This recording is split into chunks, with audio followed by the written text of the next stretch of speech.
Buenas tardes. Vamos a hablar ahora sobre los derechos humanos, el control de constitucionalidad y el control de convencionalidad. ¿Qué es el control de convencionalidad? El control de convencionalidad, pues constitucionalidad primero, pues ¿qué es el bloque constitucional? El bloque constitucional es una figura legal que establece que existen normas que, aunque no están dentro del texto de la Constitución, tienen la misma jerarquía y validez.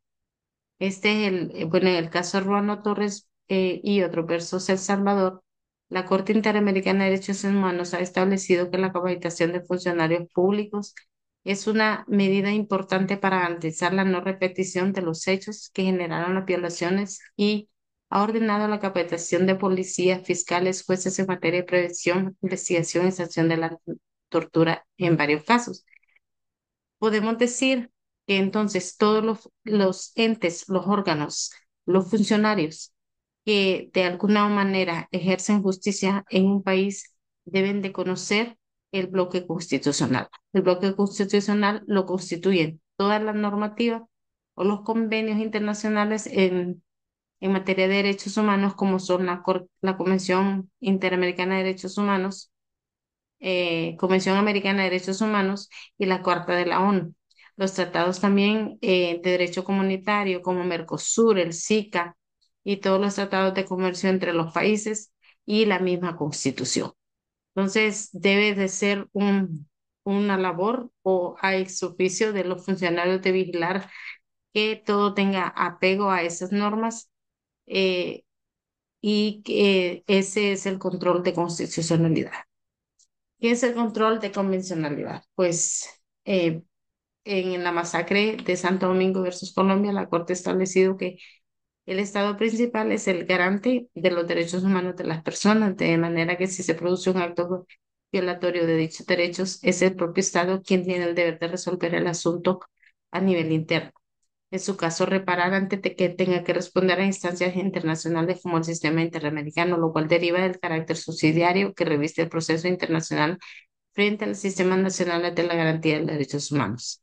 Lo mismo lo estableció en el caso Acevedo Jaramillo versus Colombia, Almohacid Arellano versus Chile, caso Gámez Lund y otros de guerrilla de Paraguaya versus Brasil, caso de Cabrera García y Montiel versus México, caso Hellman versus Paraguay, caso Vereda La Esperanza versus Colombia.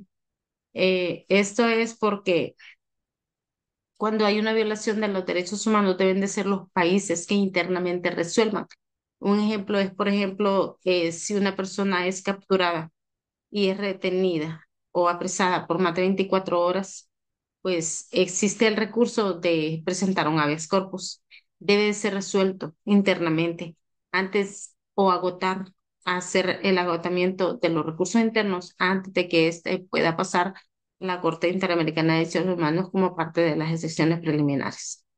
El control de convencionalidad debe de ser un ejercicio diario en la aplicación de la justicia en los diferentes países. ¿Quiénes hacen el control de la convencionalidad? Como lo mencioné antes, todos los eh, órganos, jueces, policías, todos los entes involucrados en la aplicación de la justicia, incluso funcionarios públicos, porque un proceso pequeño puede después llevar a una violación de un derecho humano, el no respetar, ¿verdad?, el debido proceso. La CIDE establece, en el caso de Andrade Salomón versus Bolivia, es que cuando un Estado es parte del Tratado Internacional, como la Convención Americana, todos sus órganos, incluidos sus jueces, están sometidos a aquel, lo cual les obliga a velar porque los efectos de las disposiciones de la Convención no se vean mermados por la aplicación de normas arbitrarias a su objeto y a su fin, por lo que los jueces y órganos vinculados a la administración de la justicia en todos los niveles están en la obligación de ejercer ex oficio un control de convencionalidad, lo que explicaba antes, entre las normas internas y la Convención Americana, evidentemente en el marco de sus respectivas competencias y de las regulaciones procesales correspondientes en esta tarea. Deben de tener en cuenta no solamente el tratado, sino también la interpretación. Esto se refiere a las consultas, a las opiniones consultivas que se le hacen a la Corte, incluso a las sentencias de la Corte, que deben ser aplicables a la normativa interna de cada país. Recordemos que el fin y el objeto de la de la Convención Interamericana de Derechos Humanos es el respeto a la vida, la garantía, el respeto a la vida y también a la integridad personal. Entonces, cuando se realizan acciones de acceso a la justicia, aplicación de la justicia, eh, investigaciones deben de apegarse a este control de convencionalidad. ¿En qué consiste adecuar la legislación interna para realizar el control de convencionalidad? Bueno, el artículo de la CADE establece la obligación de los países que suscriben a ajustar su legislación interna a la aplicación de la garantía de los derechos humanos establecidos en el tratado, pero de igual manera, según la interpretación del tratado y los alineamientos jurisprudenciales de la Corte Interamericana.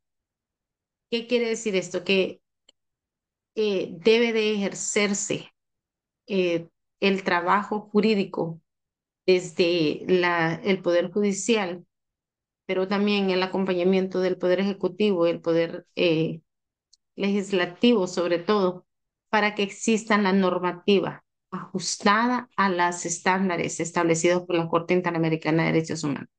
Es no solamente lo que está ya en la Convención, sino también sus interpretaciones en las opiniones consultivas, interpretaciones de las diferentes cláusulas de la Convención, pero también a las sentencias emitidas por la Corte.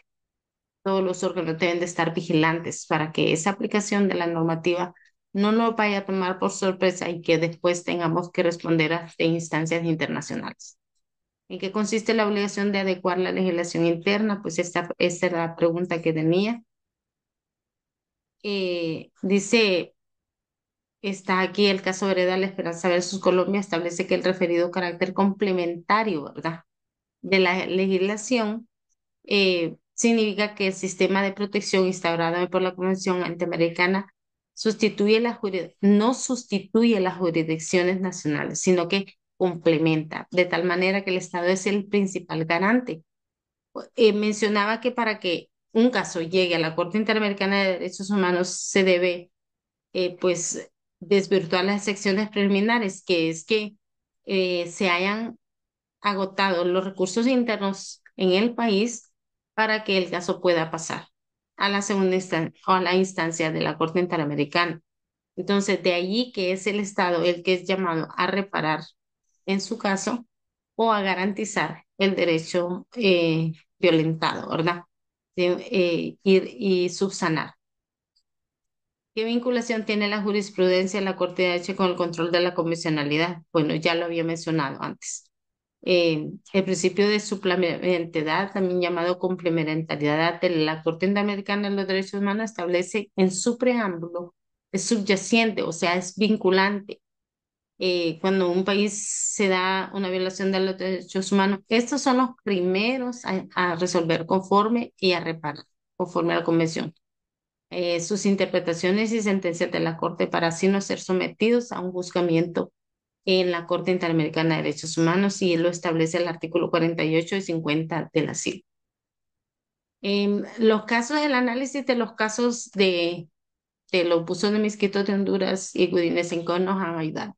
Bueno, el caso de los buzos Misquitos de Honduras fue una violación permanente a las condiciones de trabajo, a las condiciones de salud, a las condiciones eh,